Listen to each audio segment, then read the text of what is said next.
Tapi jangan ditulis di baju kaos. Ini banyak anak muda dapat ide langsung tulis, hidup sudah pahit, jangan minum kopi pahit. Dipakai sholat berjamaah. Bahaya, teman di belakang yang senyum. Makanya kalau ke masjid jangan pakai baju yang bertulis-tulisan. Polos aja seperti baju saya, baju Pak Anies. Kami tidak pernah bersepakat untuk satu warna. Beliau pakai baju biru, saya pakai sal biru.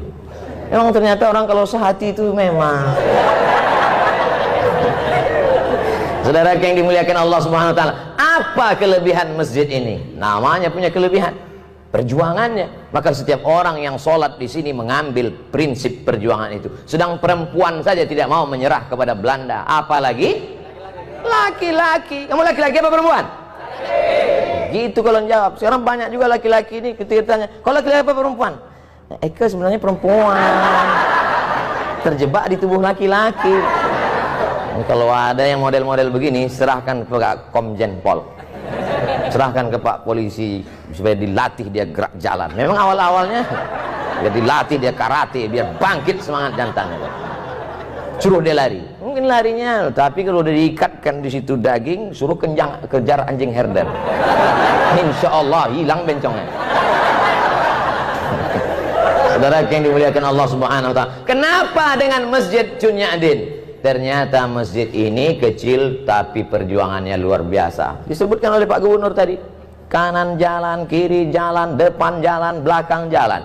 Tapi akal tak pernah putus untuk berpikir bagaimana membangun rumah Allah. Tidak bisa ke samping, harus ke atas. Makanya pertumbuhan itu ke atas, bukan ke samping.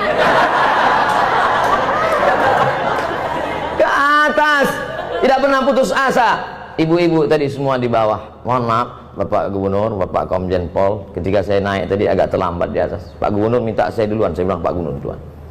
Pak Komjen Pol, saya ini jelaskan supaya jangan sampai nanti ditulis Pak Gubernur mendahului Ustaz, kena lagi.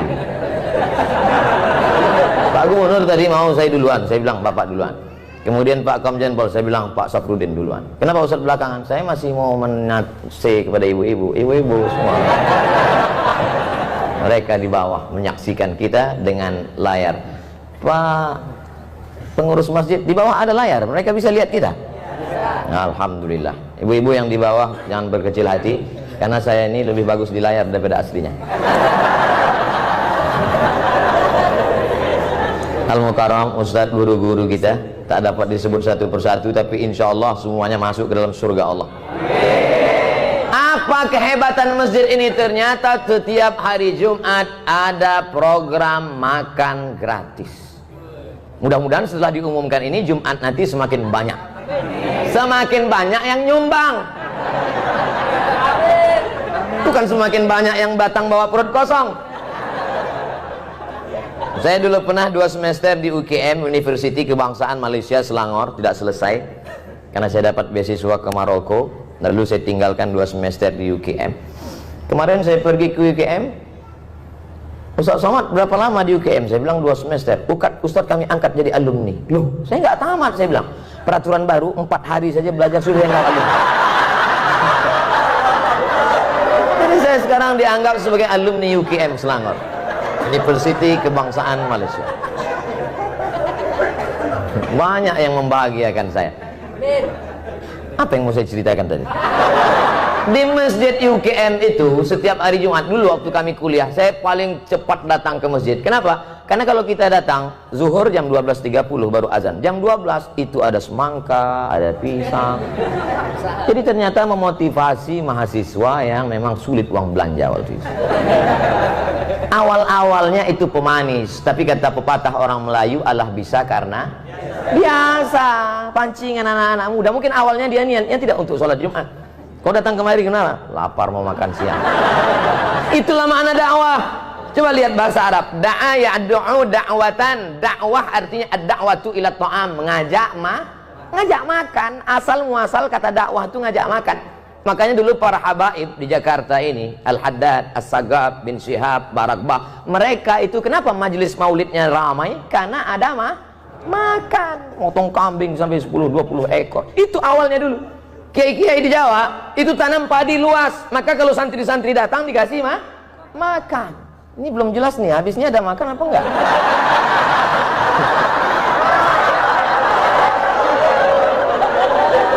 Makanya dakwah itu lembut. Gimana kalau ngundang orang makan? Lembut kan?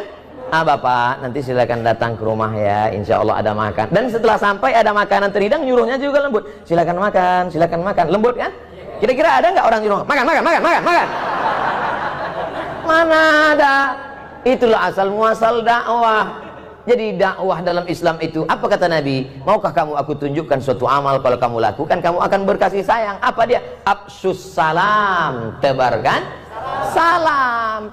Tebarkan salam dengan baik. Saya tadi di masjid ini sedang diajarkan betapa hebatnya Allah Subhanahu wa taala. Ada gubernur, ada DPRD, ada Bapak Komjen Pol, ada polisi, ada tokoh masyarakat. Mereka semua hebat-hebat, tapi tidak satu pun berhasil menggeser waktu sholat walaupun kurang 9 menit lagi. Apa kata pengurus? Menjelang azan maghrib, mari kita bersolawat. Salatullah, tengok belum juga. Salamullah, belum juga. Betapa agama tidak bisa diamandemen. Apa maksud Ustadz sebenarnya? Ya salam nggak bisa diganti.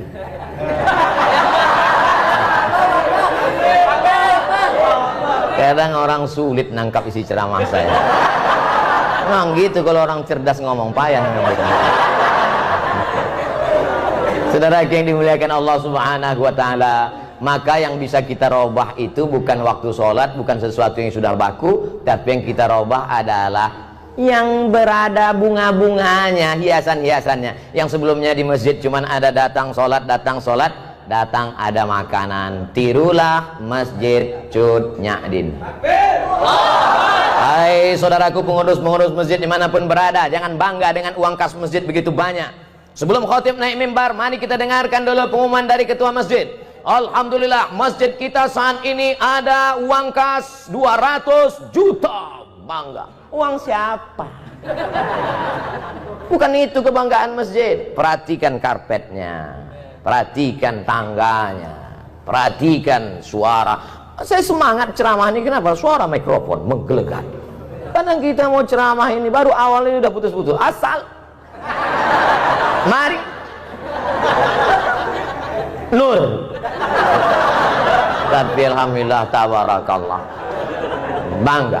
Jadi uang masjid itu manfaatkan untuk kepentingan umat. Tiru masjid ini. Ustaz Somad, ini masjid ini setiap hari Jumat ada makannya. Dari mana Pak? Tidak tahu dari mana. Hamba Allah ada saja datang. Masya Allah tabarakallah. Buat pengumuman. Rumah makan yang berada di sekitar masjid, silakan setiap rumah makan kirim 10 bungkus. Awas kalau nggak ngirim. Ngajak bukan ngejek, merangkul bukan memukul. Wahai yang punya rumah makan, kalau kamu mau laris, mau dagangannya berkah, kirimkan. Kalau enggak, lihatlah nanti. Ada program yang luar biasa. Kadang saya melihat masjid yang megah, yang cantik, yang indah tuh kadang hati-hati juga. Di beberapa masjid saya pernah ceramah, masuk saya, karpetnya bagus sekali. Begitu saya injak, kaki saya tenggelam. Bagus sekali. Pas mau saya puji, tiba-tiba masuk kertas dari belakang. Tertulis, Ustaz Somad tolong umumkan, karpet masih ngutang. Tapi dari tadi Masjid Cut Nyadin, Masya Allah, tabarakallah, indah. Lampunya indah, kaligrafinya mantap, terang benderang. Kadang di beberapa masjid saya ceramah direkam gelap. Ada komen di YouTube itu, Ustadz muka hitam sesat. Tapi di Masjid Cut Nyadin, Masya Allah, tabarakallah, cantik dan indah. Apalagi program-program yang ada, anak-anak muda diajar silat. Ini ada program anak mudanya di sini diajar silat. Ini sekarang banyak orang pandai bersilat, silat lidah. Bukan itu, anak-anak muda kita, selamatkan anak kita dari narkoba, selamatkan dari LGBT, selamatkan dari pergaulan bebas. Anak muda, hawa nafsu bergelora, darahnya bergejolak. Ini kalau tidak disalurkan pada kegiatan yang positif, dia akan rusak. Maka kalau mau anak muda Anda selamat, datanglah tiru program Masjid Cut Nyak Dit.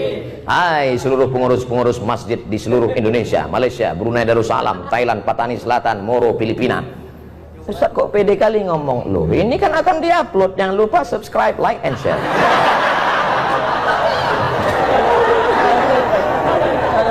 Mereka yang bingung gimana masjidnya. Mohon maaf, kita kadang berkecil hati di sebagian masjid itu. Maaf, beribu maaf, ini tidak ada terjadi di Jakarta. Adapun Jakarta, Pak Wakil Ketua DMI tadi sudah ngasih tahu, masjid di Jakarta sholat subuhnya sudah seperti sholat Jumat.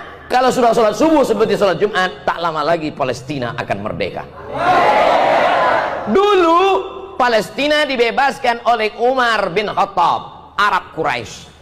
Dulu Palestina sudah dibebaskan oleh Salahuddin Al-Ayyubi, Sultan Saladin, Kurdistan, dari Kurdi. Dulu Palestina sudah dibebaskan, Konstantinopel dibebaskan oleh dia, Muhammad Al-Fatih, Turki. 3 bangsa besar sudah dapat jatah. Arab Quraisy sudah, Kurdi sudah, Turki sudah. Siapa yang belum? Orang Jakarta yang akan membebaskan Palestina, pemuda-pemuda yang istiqomah, bikers subuhan.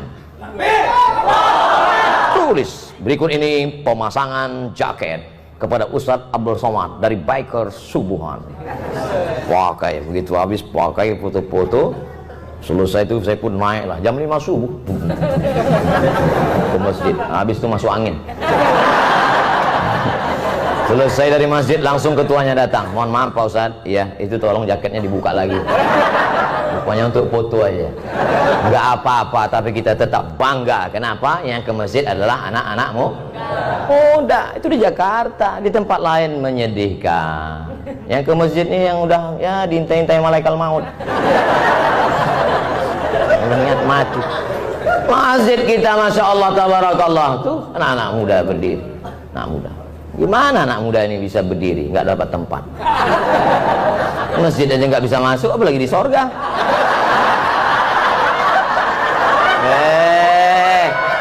Ustadz Somad jangan sombong ya. Justru orang yang sombong itu yang tidak akan masuk surga. Betul? Loh, banyak yang la yadkhulul jannah, tak masuk surga man kana fi qalbihi, siapa yang dalam hatinya mithqala habbatin min khardalin min kibrin, ada sombong sebesar biji sawi. Saya akan menyampaikan ini tepat pada 7.20. Setelah itu saya mohon izin. Loh, Ustadz yang ngajak orang sholat berjamaah, apa nggak sholat isya? Saya sudah jamak takdim. Ini perlu saya jelaskan, jangan nanti jadi fitnah. Ustadz Somad diajak oleh gubernur nggak sholat isya berjamaah. Pak Gubernur lagi yang kena.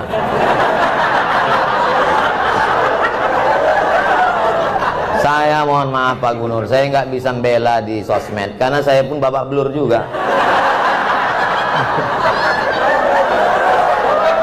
Tapi insya Allah kalau kita tidak ada dendam, tidak ada marah, semuanya enjoy, semua kritikan itu kita anggap sebagai cara orang untuk menunjukkan bahwa kita rendah di hadapan Allah Subhanahu wa Ta'ala.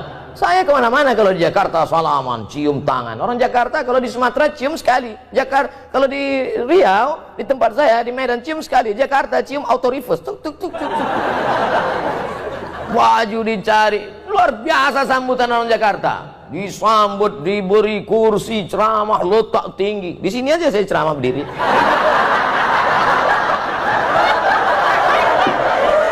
Biasa. Itu kalau tidak dibully orang, kalau tidak diejek orang, itu lama-lama muncul ujub kita, muncul takbur kita.